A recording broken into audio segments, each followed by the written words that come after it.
jam 9 dari Bogor ya, ngisi apa namanya, sosialisasi tentang cinta rupiah, ya dari Bank Indonesia.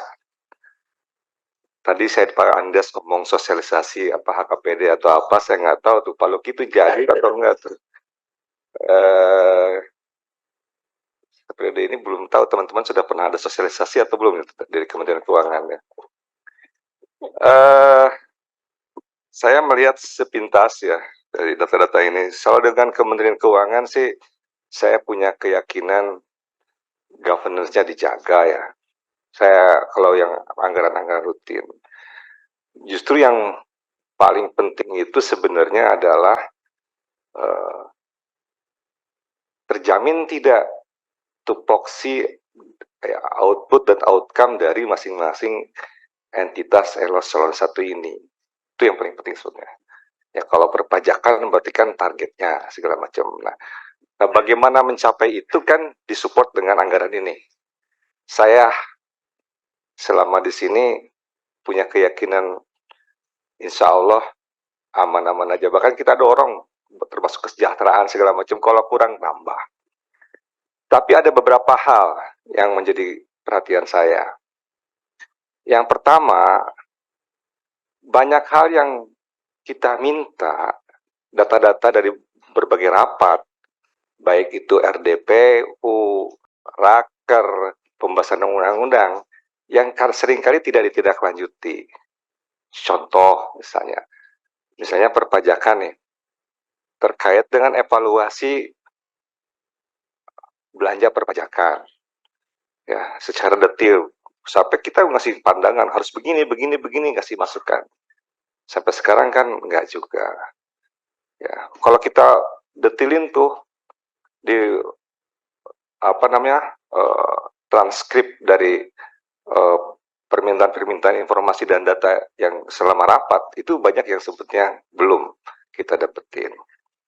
Itu satunya mungkin tolong menjadi concern lah teman-teman kalau ada rapat-rapat seperti ini apa sebetulnya baik mungkin tidak jadi kesimpulan rapat Bu Menteri tapi menjadi concern dari para anggota. Nah itu satu. Yang kedua terkait dengan isu-isu yang sensitif ya yang berinteraksi dengan publik. Biasanya kan di line fronternya itu ya perpajakan dan bea cukai yang paling banyak ya cukai perpajakan ya sekarang lagi isu yang memang apa ya isu rekening segala macam lah. Maka sebenarnya yang menjadi concern adalah sistem pengawasan, sistem pengandalian yang ada di dalam Kementerian Keuangan ini mesti ada yang mereview, Bu. Ya.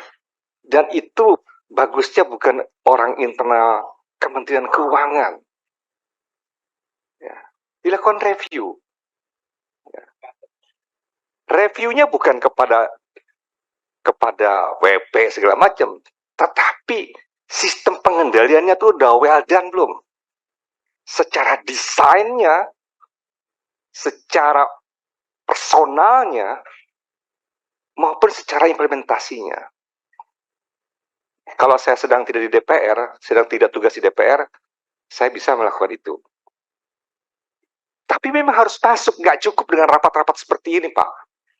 Kita mana tahu, Pak Andreas ya, teman-teman di sini kan hebat-hebat lah Komisi 11 ini.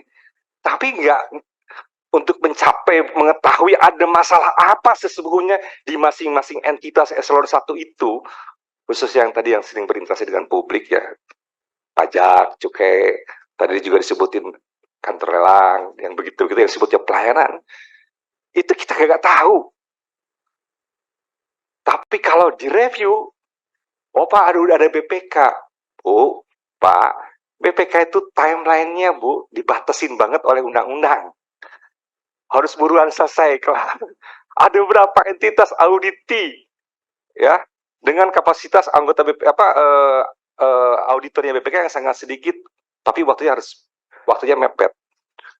Coba inisiatif, Bu. Ya. Carilah ahli-ahli yang bisa mereview ya pengendalian internal itu. Satu, ini saya rasa nggak ada ya di sini, program itu saya nggak tahu ada apa nggak ada. Termasuk memang penguatan tadi, inspektorat. Saya dengar di dapil saya, Bu ya, inspektorat wilayah kabupaten itu lagi sibuk-sibuknya menjelang pemilu. Beneran. Meriksa desa. Tapi ternyata di dapil saya, kesibukan itu bukan untuk memperbaiki sistem, tetapi nakutin kepala desa, supaya kepala desa tunduk dan patuh kepada kemauan politik dari kepala daerahnya gitu ya. Saya yakin di Kementerian Keuangan nggak terjadi itu. Artinya memang penguatan inspektorat itu tujuannya adalah membangun sistem. Itu yang pertama. Jadi nyambung inline dengan yang baru saya sampaikan. Kemudian ada pesan yang sering saya berulang-ulang, ya, dari sejak saya di di DPR ini terkait dengan konsolidasian ya. Cuman memang belum ada undang-undangnya aja. Tapi saya apresiasi ya, sudah mulailah ada laporan-laporan konsolidasian walaupun itu tidak mandatori secara undang-undang, tapi itu memang penting, termasuk tadi yang Ibu sampaikan bagaimana di daerah itu dia juga di coach oleh Kementerian Keuangan, terus kebijakan fiskal di daerah itu juga harus diekspos kepada publik. Tadi saya dengar begitu ya Bu ya, mengadakan press conference itu hal yang bagus. Artinya ada accountability publik, bagaimana daerah mengelola kebijakan fiskalnya. Jempol 2 Bu. Tapi saya sudah menyampaikan terkait dengan perencanaan kebijakan fiskal, ya, implementasi dan accountability-nya yang ada di daerah itu, ya, juga harus under control dan sepengetahuan Kementerian Keuangan. Di situ pentingnya konsolidasian baik dalam konteks perencanaan, pengendalian maupun pertanggungjawabannya. Karena entitas kita dalam konteks accountability memang masing-masing daerah itu sendiri-sendiri di undang-undangnya gitu. Tapi Ibu atau Kementerian Keuangan harusnya punya desain konsolidasian, walaupun belum secara mandatori ada mandatori dalam perundang-undangan terkait dengan pertanggungjawaban APBN. Ya, karena P2 APBN kan hanya pusat saja. Terakhir Bu, Bapak pimpinan dan Komisi 11 semuanya, saya juga berulang kali ya agar ada keberpihakan terkait dengan kebijakan fiskal, khususnya insentif fiskal. Satu hal saja sebetulnya yang sering saya di antara berbagai hal yang sering saya sampaikan terkait honor pengenaan pajak PPH, ya PPH. Saya ingin menyampaikan mengulang kembali terkait pengenaan PPH atas honor kader-kader Posyandu dan kader-kader pegiat sosial lain yang dibiayai oleh APBD.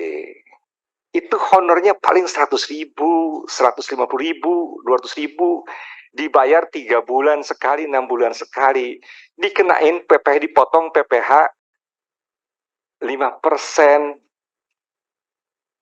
Bu, Bapak Ibu sekalian, cobalah cari alas dalam konteks keadilan, jangan dikenain. Kalau memang sulit banget mencari alas hukumnya, ya kasih aja DTP berapa juta Bu. Kader Posyandu itu Bu garda terdepan ya dalam menjaga kesehatan anak-anak generasi kita.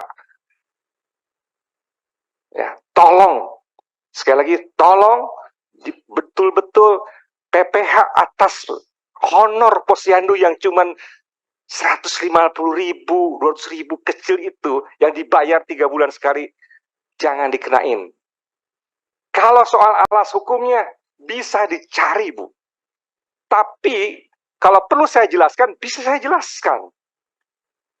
Karena sesungguhnya konsepsi dasar PPH apapun itu PPH-nya, pasal berapapun PPH-nya, baik itu badan maupun perorangan, esensinya adalah mengambil dari suatu objek pajak ya, dan subjek pajak, baik perorangan maupun badan yang memiliki kemampuan ekonomi ya, Sekarang kita cek kemampuan ekonomi seperti apa yang bisa dikenain pajak. Tentu di situ harus ada yang berkeadilan. Karena apa? Sebagian besar, dan saya yakin 100%, kalau tidak dikatakan 100%, mungkin 90% lebih, kader Posyandu itu relawan-relawan yang secara ekonomi memang tidak layak untuk dikenakan pajak. Jadi tolong dicari alasnya, dan ada afirmasi kebijakan tidak dikenakan pajak. Kalau mepet susah-susah banget, DTP aja udah. Demikian pimpinan, dan ini kalau betul-betul terjadi dan Ibu disumumkan kepada publik, Ibu ada jutaan kader Posyandu yang akan mendoakan Ibu dan Kementerian Keuangan untuk senantiasa berjaya dan sukses. Dan ada jutaan generasi yang dikelola oleh Posyandu yang juga akan berterima kasih kepada Ibu Bapak sekalian. Demikian, saya Eki Muharam, fraksi PKS